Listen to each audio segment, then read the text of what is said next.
What's up? Pakinggan natin itong review ni Akata sa battle namin ni Jonas. At syempre dito nagmumulti tayo dito. Wordplay. Kaya pakinggan natin to. Ano ka, si Kibuloy? Ang pastor na manyak na masama intensyon? Hawak Bible pero kanta nasa utak, tangin intensyon.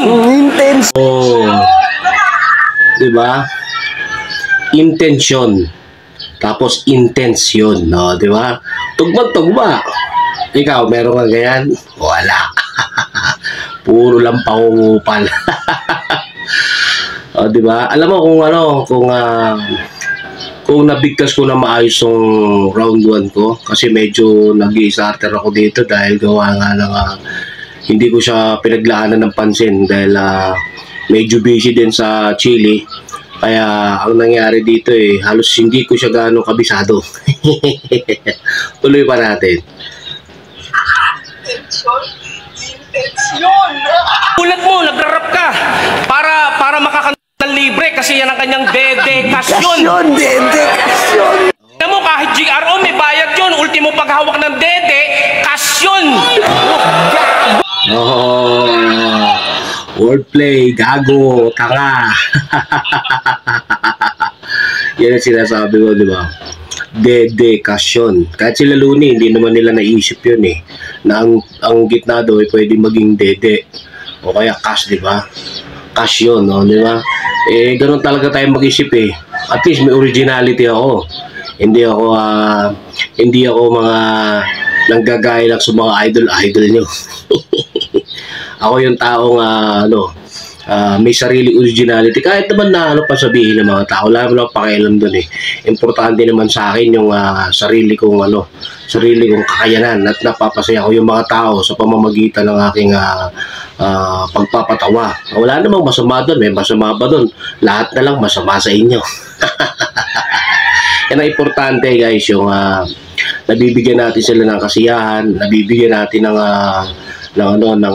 magandang battle kahit papano at tumatatak, di ba? Alright.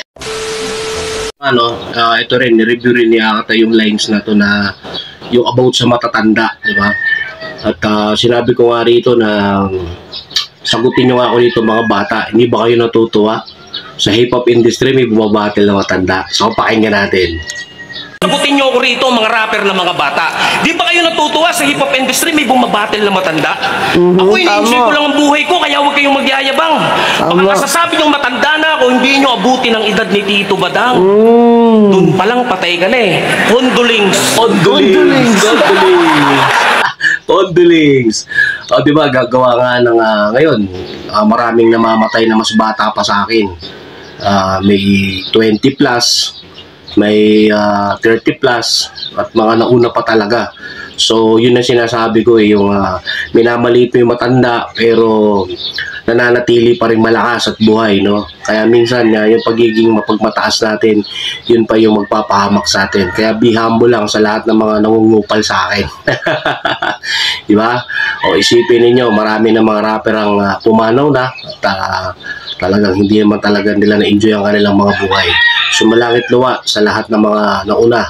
Pero doon naman tayo lahat pupunta. Kaya yun ang sinasabi ko din sa battle ko, no? Hindi porket matanda na wala nang pag-asa. Hindi porket matanda na hindi na pwede magsaya, di ba? Kaya ang pinakamaganda niyan, enjoy na lang natin buhay natin. Alright.